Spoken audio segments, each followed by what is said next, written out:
Hi guys, welcome back to the Adaptive Zone podcast. My name is Matthew Boyd. I'm a physiotherapist and running coach. If you enjoyed today's episode, don't forget to like and subscribe. And if you're so inclined, share it with a friend. Today we're going to be talking with one of our clients, Eric, my personal favorite client. Welcome to the show, Eric. Personal favorite? Well, I'm honored. Thank you for having me. Honored to be here. So before we get into your recent race performance and the troubles you've been having, could you just tell us a little bit about your background as a runner?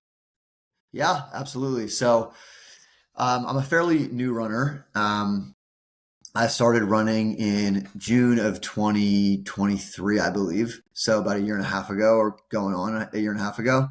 I had a friend. Running is always kind of one of those things that I just look at as like not my sport. Big skier, big golfer. And then I had a friend who just was a big runner. He wanted me to do a 10K with him. So, I agreed to start training. He gave me like a little training, schedule, and I followed it somewhat and very quickly fell in love with the sport and was running as fast as I could, as often as I could. So that's kind of the quick background on when I started. That's a very familiar story to me and probably half the people listening. So yeah. All right, just tell us about those first few months when you got into it and how everything was going. Yeah, man. So first few months, it's kind of like it's like a void that you didn't realize was a void in your life that suddenly got filled. So, it's like I identified a void and then identified the solution all in one go. And I just, like, for me, it was like almost like I need this for my therapy. It's like a therapeutic experience for me, but I didn't realize that I needed a therapeutic experience until I started running. So, kind of just like a huge sudden part of my life where every day, after work, I'd normally just kick my feet up or hang out with friends. Instead, now I'm running. And then during the day, I'd kind of be thinking about running. I'm like getting into the running culture, kind of listening to running podcasts similar to this one and just following, slowly like my suggested feed on YouTube and Instagram is like more and more running geared. And I start to like the community. I start to make more friends with runners. To me, it was like, running is a physical sport and it's a social sport. And it's, it's kind of like an internal sport. It is what you make it. So I was kind of just, the relationship between me and running was developing very quickly. And then it all fell apart very suddenly. It's kind of one of those things where it doesn't fall apart slowly. It falls apart very quickly. And that's what happened to me. I think it was, actually I take it back. I started, I think in like April and it fell apart in June. In June of 2023, I got, what I think is IT band tendonitis. And I wasn't running anymore. It just wrecked it for me. So tell us about that. How did that start and then what happened?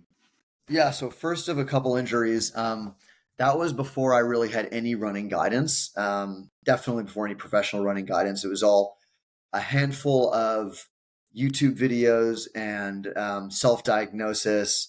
At first, I had no idea what the hell happened to me. I had been running one day. I had, a friend over. We had some plans to go out that night, and then I just went for 10-mile run. It was great. At a fast clip. I've been running like a 7.5 mile, and then I just feel it. It's a very sudden feeling. You're running, and all of a sudden you can't anymore. My whole IT band just kind of flared up. I just couldn't even walk. I was limping. I remember going to the movies that night and my friend like carried me on his back. It was just a miserable experience. Cause I also felt like, man, like what the hell happened? I'm a runner, this isn't supposed to happen to me. So, the fallout after that was like, it gets better to the point where you can walk fine. And I felt no pain at all when walking, but anytime I would run for like 15 plus minutes, like my IT band would just flare up the whole left side of my leg. And then that would also happen on like hikes. I'm a big hiker. I live in Southern California. So, a lot of incline hiking opportunity that was wrecked for me. Any long distance hiking I couldn't really do. And so I just felt like, man, maybe this just came and went. I'll let my T-band calm down for a while. Running may not be for me, but it just always kept coming back to me. I wanted to run an organized race was really like my goal. Like, come on, let's just get there. So I saw a sports medicine doctor And I got an x-ray. At first there was some bone bruising and they assumed it was just that. But, after some time they realized that had healed over and it really was just IT band tendonitis. And so he recommended a physical therapist. I went to physical therapy a handful of times, and it's just kind of like this tedious, slow process that doesn't feel like it's pinpointing the issue, from an individual perspective, the untrained perspective, it feels like they're doing a lot of things that have nothing to do with your IT band. It's like frustrating, and you're not running. You're just kind of like stretching and they're doing all kinds of things to you that don't feel relevant. But I trusted the process a bit, and then it wasn't working. So I went back to this doctor and he gave me a cortisone shot, which I to this day I believe that healed it, and I never felt it again for the IT band. Yeah. And I don't then, know. so were you able to start running again at that point? Yes, I was. And then, so talk us through it. Like, did you go back to the same kind of mileage? Were you able to go do races and stuff? Like, what happened next? So the goal was always a race. So what I did was this was ski season for me. So I kind of like in between skiing, I'm now running kind of in the mornings before work. 8 miles, I remember, kind of was my number. I was watching.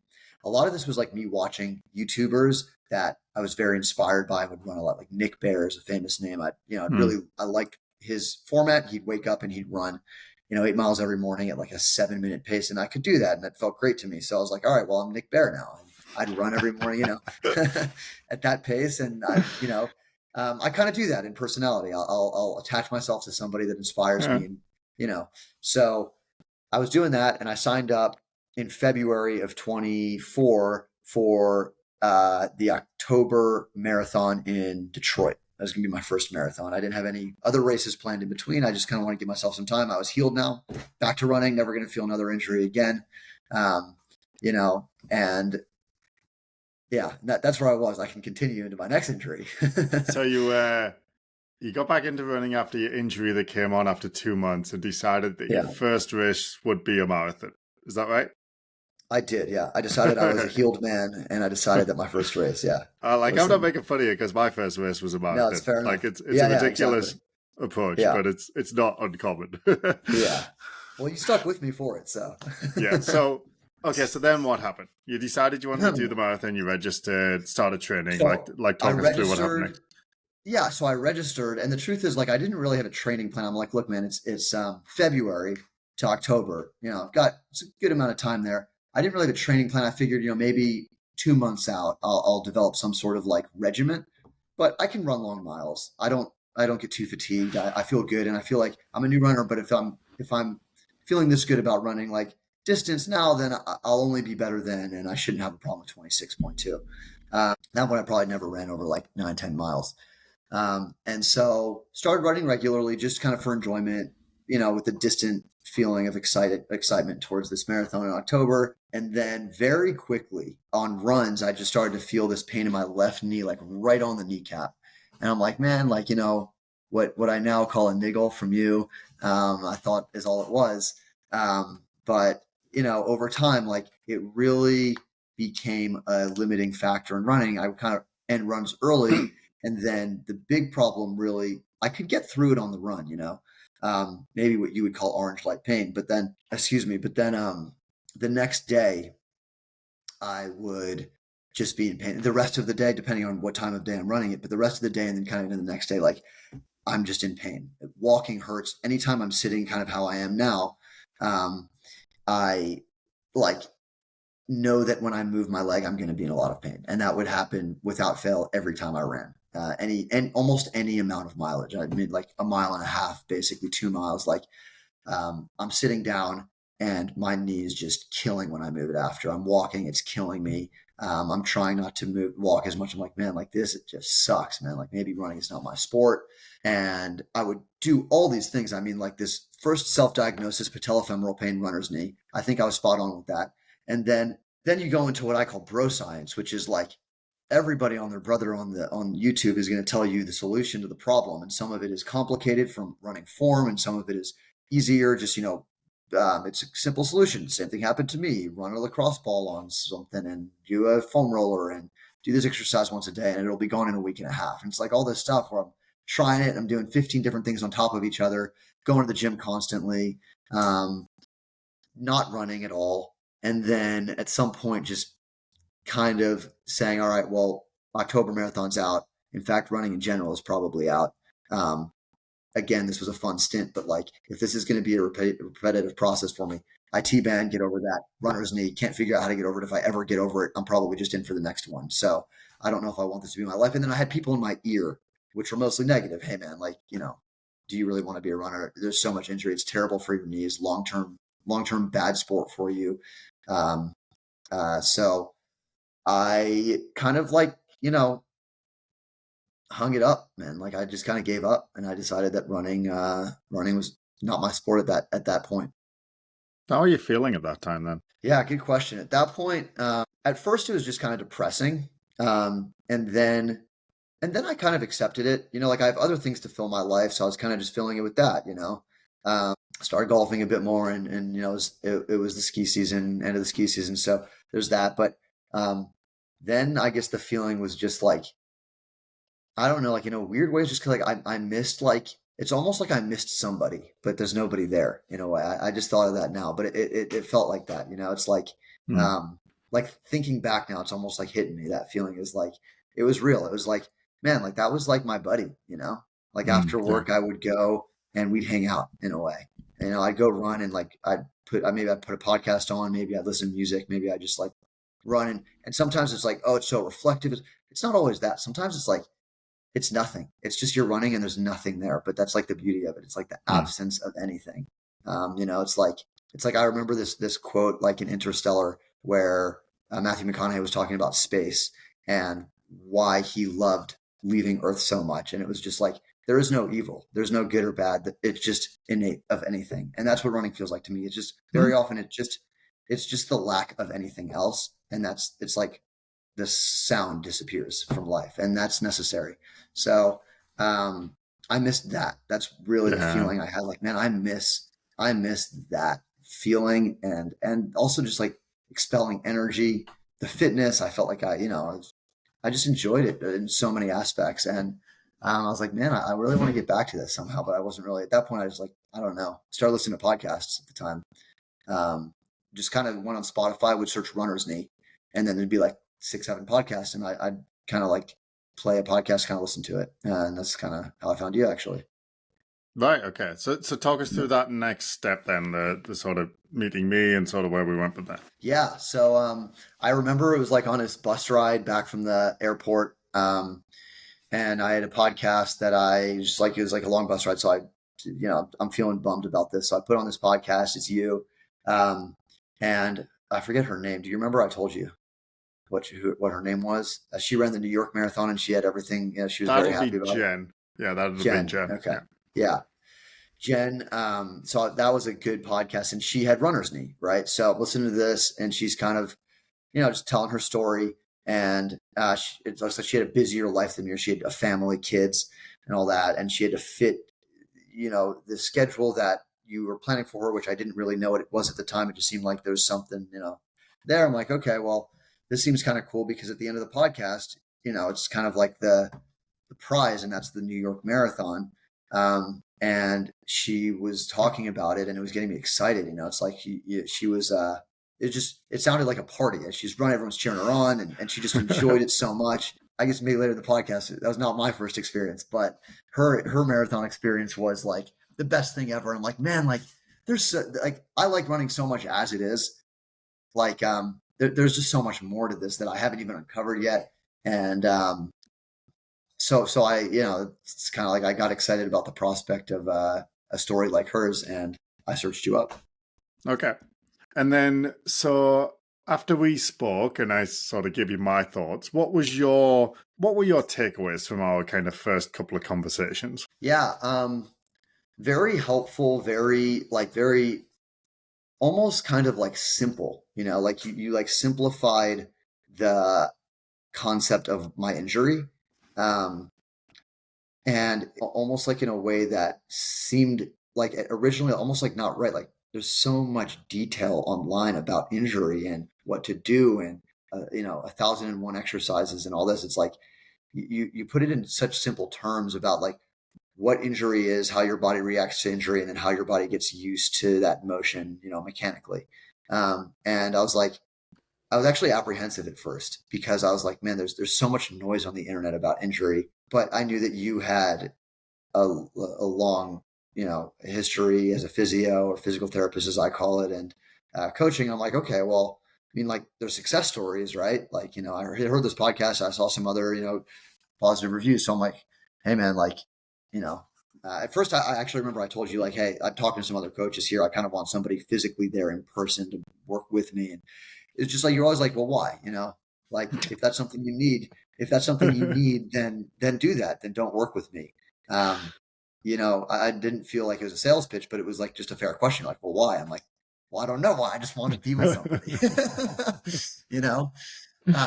and so you gave me time and I thought it over, and I knew that there were some other slots filling up, and I kind of felt, I talked to my mom, who's a personal trainer, and some other coaches I talked to, and then kind of felt like, hey, I want to be a runner. And I felt confident in your confidence, and you were speaking with conviction about injury broadly. So I was like, all right, well,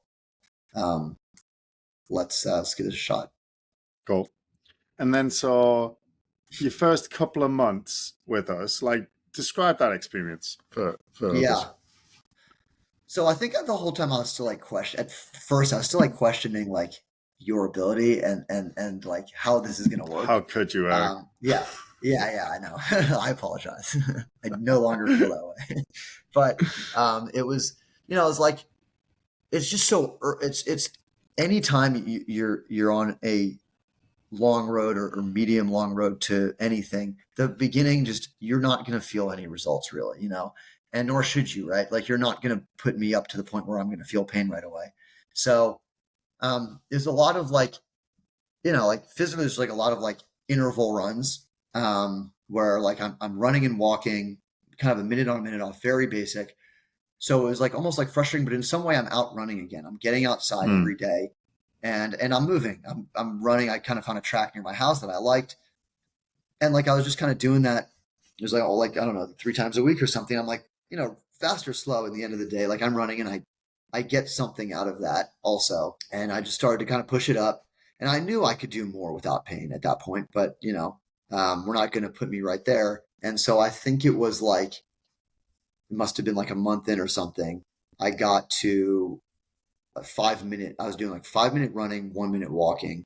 And obviously there's a whole other like weight training side to this that was separate.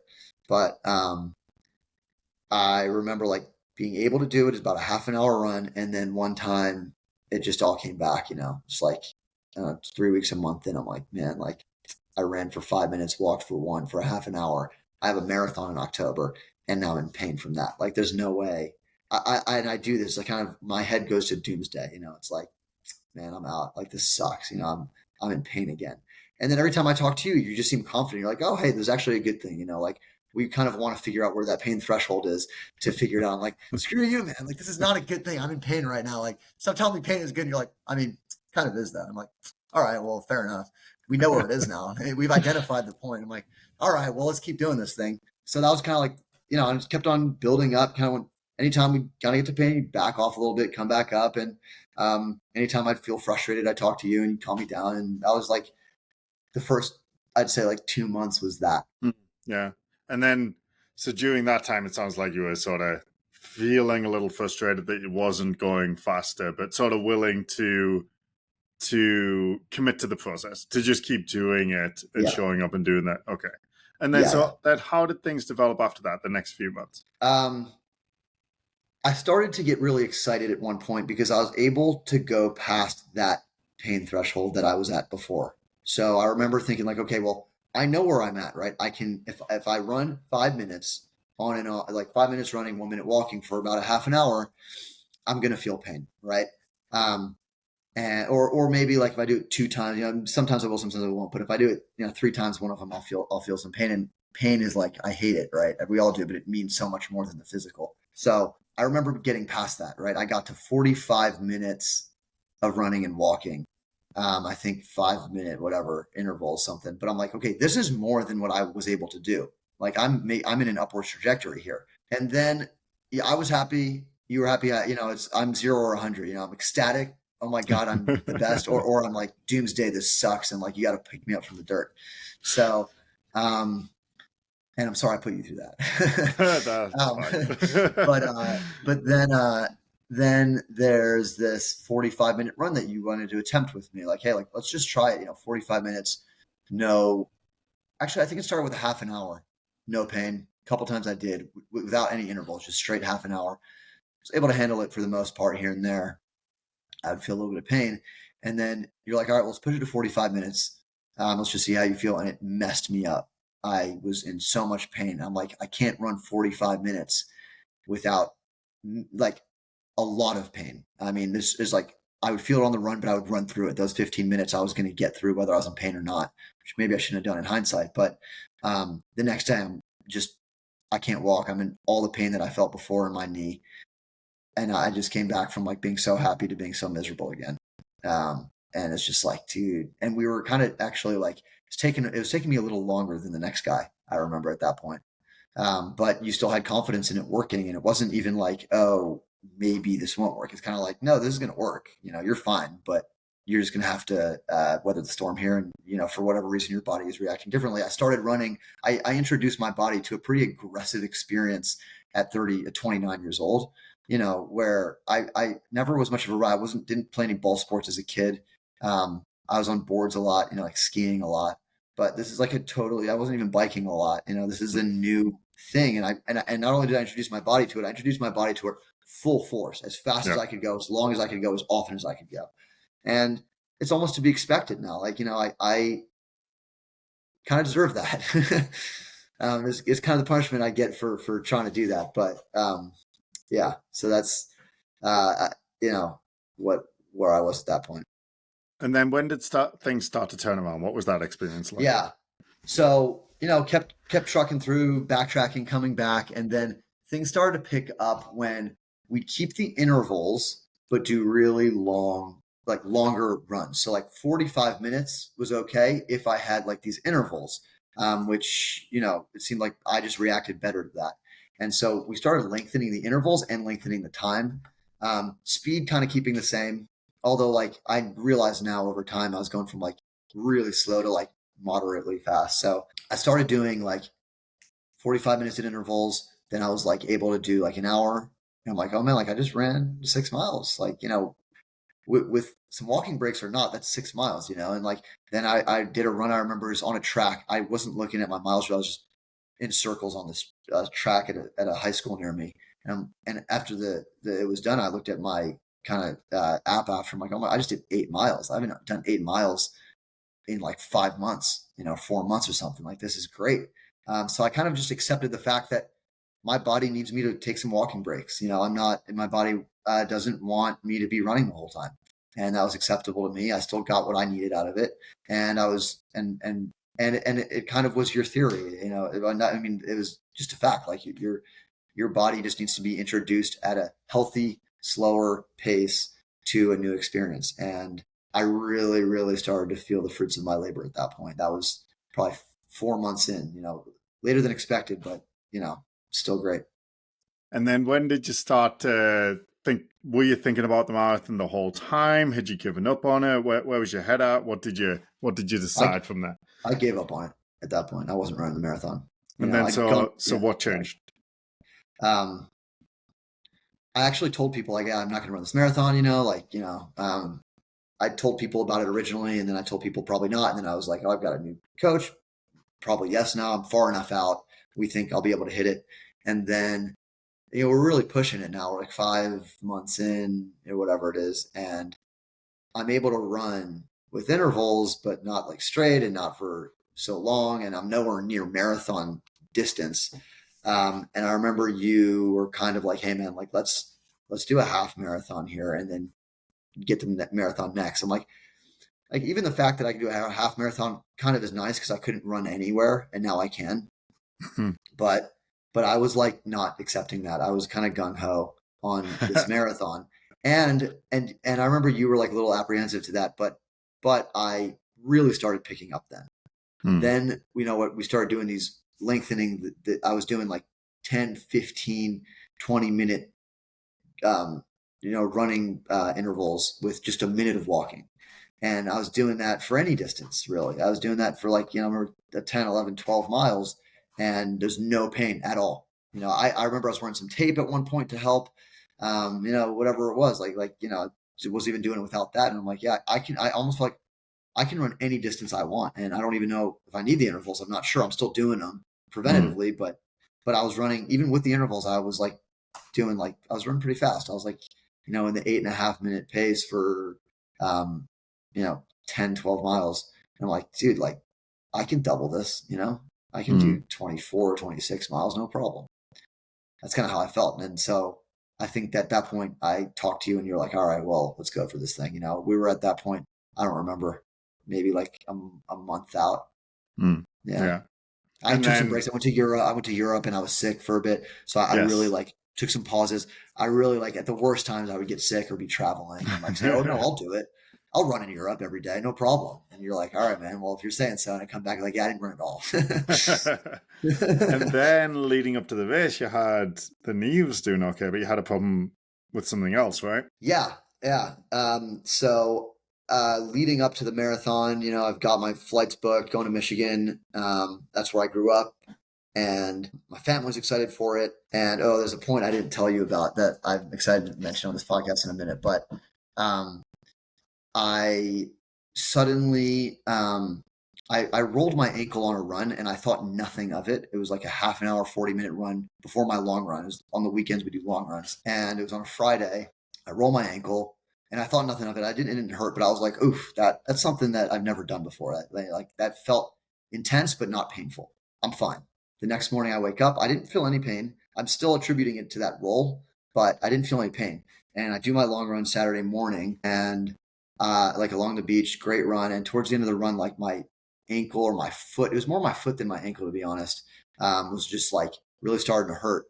And I'm like, oh God, it's any amount of pain, conscious, subconscious, anything, whether it's real or fake, a lot of your mind plays tricks on you. But when you're that close to a marathon and you're overcoming injury, everything scares the crap out of you. Yeah. And that scared the crap out of me because this is the marathon, for me, at this point, consumed a very large amount of my thoughts. I was at work kind of Googling marathon, making sure I had everything in line, and then just watching marathon videos and just really, really excited about the marathon. It was all that I cared about at that point. And so suddenly I've got this pain, and I don't remember how far out we are. We're probably 2 weeks out or something at that point, I think, maybe 3.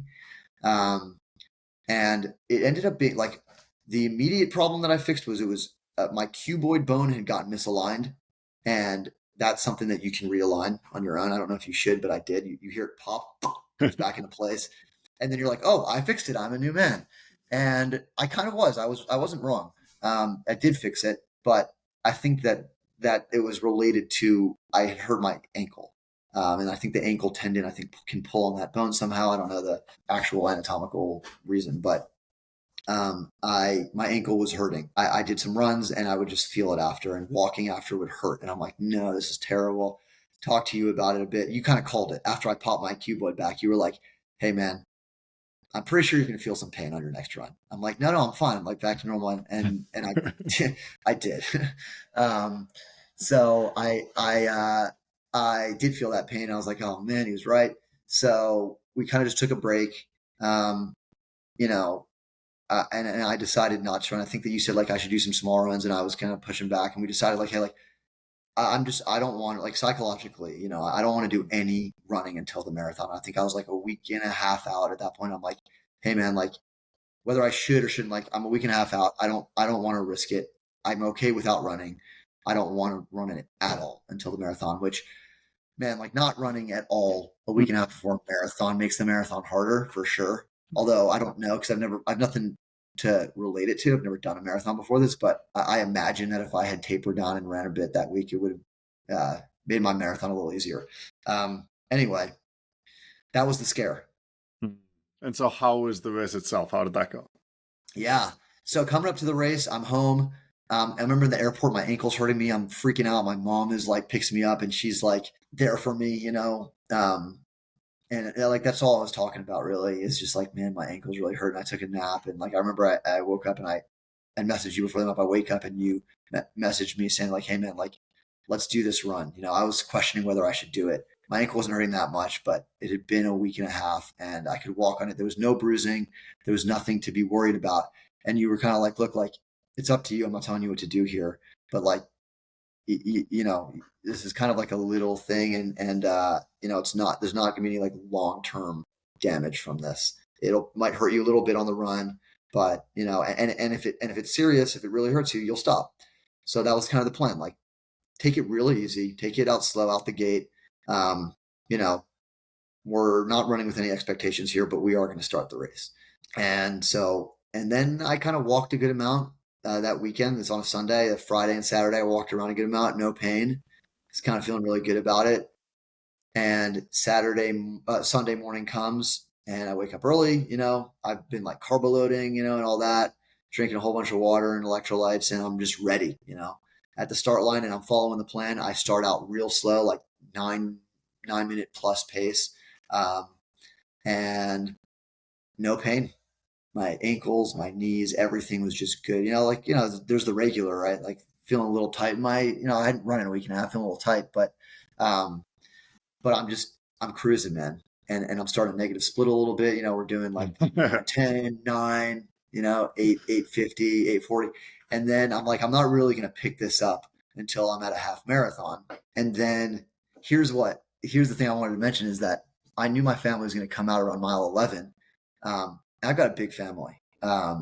As my parent, I got 5 younger siblings, and wow. They all kind of live in and around Michigan. So my parents, and I've got some nieces and nephews too. So like big group, they had all in like months in advance, in anticipation of this, made shirts that said "Go Eric Go" on them, and like the marathon on the back, and they had made signs, and they were like all hype about this for me. Oh man, that's awesome. They knew how much this meant to me, but also like part of it is like, I don't want to let you guys down. Like I want to do you guys proud. And part of me wanting to run a marathon is I felt some responsibility to them, and seeing them with the shirts on made me realize like, man, I almost ruined this experience for them. They spent money and time and energy into this. And like, I came in, I remember telling them like, hey man, like, I don't know what you guys have planned. I love you guys. And I feel terrible if whatever signs that you have, like, don't, but I didn't realize they spent money. They made shirts for me. And I'm just happy that they were able to use those. That was like at 11 and I was just smiling. I was great. 11, 12, 13. I'm kind of negative splitting. 13 comes. I'm like, I'm halfway through. Let's pick this up. And I started, picking it up a little, going faster. And I'm like, dude, like I remember at 12 miles on my regular runs, I'm always thinking I can double this, I can double 12. So I shouldn't have a problem here. I've been running even slower. I was at a 9-minute pace. We had some walking breaks that we scheduled in at the water stations that I was doing, and some gels and all that. So I was getting my electrolytes in, fueling. And then 14, 15, 16, I'm still good. I'm feeling it. I'm really starting to feel it. Like I wasn't running out of energy, but my legs were just like really feeling it. Like cramp, I guess what you call cramping. Like my calves were like just tight as hell. My hips were really hurting. My foot was starting to hurt at that point too, like that ankle, but nothing that I felt was alarming. And then, and I'm like, damn, like this is not an experience I felt before. I've never felt like I can't run at the pace I want to run at. Not a crazy pace. I'm not trying to run like 6-minute miles here, but come 18, I'm like, damn, I'm taking longer walking breaks. I'm running slower. And I'm like, 20 comes and I'm like, dude, like this is going to suck. 6 miles is easy for me. 6 miles I can do. I wake up and I run 6 miles, it's like at a good, I'm like, all right, I'll slow down. But I'm like, screw it. Like I can run through pain. I'm not out of energy here. I'm just in a lot of pain.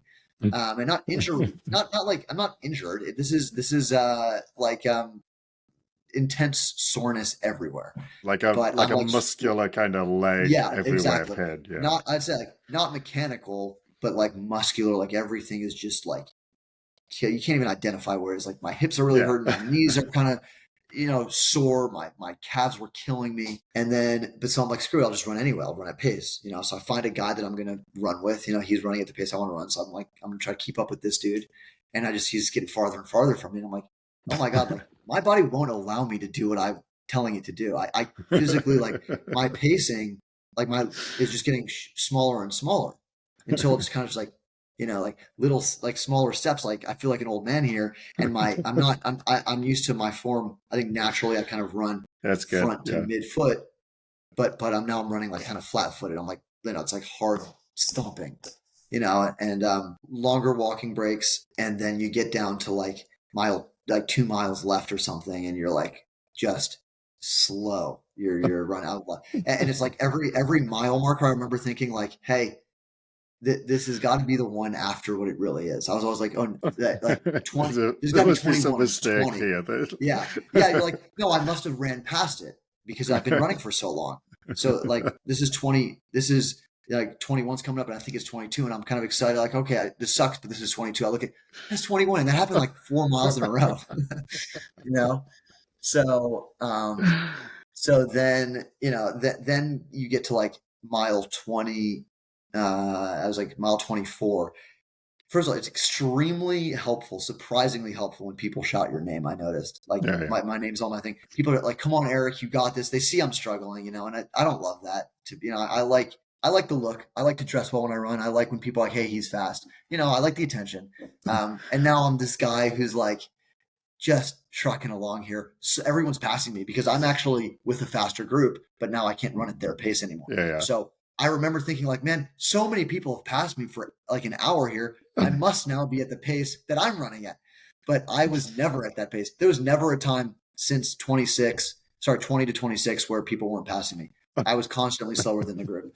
People were shouting, "Come on, Eric, let's go, dude. 2 miles left, half a mile left, half a mile left." And then you get to half a mile and you're thinking like, okay, he must be able to just push through this half mile. And I'm thinking, a half mile is so long. How am I going to get through this half mile? And sure enough, I do it. And I'm happy. I wasn't able to pick up the pace until like the last like 50, 100 meters. And then like my family's there. They found their way into like the barrier, and they were like shouting my name. And I just picked it up and ran like through it. And then I felt amazing. And my eyes were tearing up. I was just so happy. Like this was a dream of mine since forever, but like that I booked since February, that I spent money on through coaching, through gear, and a dream that I like would daydream about, and just like everything I wanted had suddenly, and I didn't think I'd be able to do it. And suddenly I look back, I'm like, yeah, I just did it. I just did the 26, I just did the 26, and saying it now, it just feels, this was this week. What are we on, Friday? Yeah, this was Sunday. So this was this week, and I it's just like a feeling you can't describe. Nothing matters right now. Like I just did that thing, and it's just, I was so ecstatic. And then congratulations, man. Thank you. Yeah, thank you. Feels great. Feels really great. So I was actually making another podcast about like our conversation the other day. When you were saying about the muscular soreness and stuff, and I was saying that the inspiration for the episode was like when we spoke about it, we spent about 2 minutes like reviewing the race, and then you were like, okay, when can I run my next marathon, and how do I run faster? Yeah, I was telling you, there were multiple points during the marathon where I was like, man, it's gonna be sad, but I'm not running anymore. Like, I'm glad I'm doing this, but this is it for me. I'm not running anymore, and that's surprising because I thought I'd love this so much. And then I get back, and I'm like, Matt, when am I getting back to training? I just booked. I was like, let's work the plan out. So I was like, you work it out with me, whatever, and then I book it. I book our plan right away. I book, I've got the half marathon in March, and I'm going to try to do I'm going to try to push for 2 fulls in 2025, but we'll see. But at the end of the day, like right after that feeling of screw this, great experience, but screw this, I'm back to booking marathons, and like this is a big part of my life. And it's kind of a weird feeling now because it's like I was working for this since February, and now I've done it, and it's like, oh, there's like a void, Yeah, that you get that post race kind of. I don't know. It's not like a sadness. It's more like that absence of purpose that's so kind of consuming for especially the sort of 2-3 months prior. Then when you don't have that sort of imperative, right? You don't have the race coming up that you have to do the work for. In fact, you have to take some time off. It's difficult transition, but right. we'll get you through that, and then it'll be on to a bigger and better year next year. And it's faster. Well, it's like the race is like a culmination of all that work, like all the injuries and all the work you did and all the kind of heartache with having to come back with injuries and the frustration that it was, like you said, it was taking longer than a lot of other people like in the group that you can see. And it's like to push through all of that, it takes a lot of discipline, a lot of character, and you deserve to feel awesome, man, because it obviously wasn't easy. Like, you didn't get the easy route to your first marathon by any No, means, but you still got there. Yeah. Yeah. Yeah. And I have to say, I thank you, man, because, you know, I really don't feel, I remember you saying when I started with you, you said something like, I still remember you're like, look, you're going to get over this and you don't need me to get over it. But you told me, like, I believe, like, I can help you get over it faster. And that, I think, really was the trigger. Like, you know, like, running was a big part of my life. I was going to figure it out one way or another. And this just got me where I wanted to get a whole lot faster, and I think a whole lot healthier.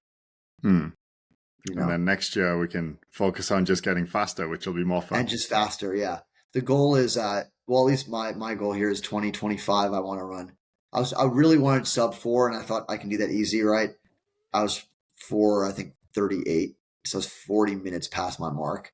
And I was on pace easy at half marathon, right? So I'm like, okay, well, 2025, I'm going to be sub 4. And then 2026, I want to be sub 3. We'll see. Right. Okay. Let's take the first one first. Yeah, exactly. But it's funny how goals, I've never really had goals like that so far out. But now I'm like thinking, like, I've got goals 2 years out now. Yeah, that's cool. Kind of interesting. Yeah, because it's a long-term project, the marathon. It is. Yeah, cool. Well, thank you for coming on and sharing your story. That was a lot of fun to hear the race in such detail, especially. That was really funny because I can relate to so much of what you were describing there, and I think all the listeners got to. There's also, we didn't talk about, is the after the marathon, which is like, you just can't walk. You're no longer mobile. It's the most ridiculous thing. It's so silly.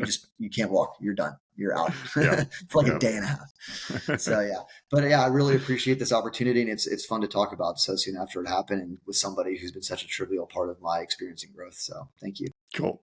All right. Thanks for coming on, Eric. I'm gonna stop the recording now. All right. Talk to you soon.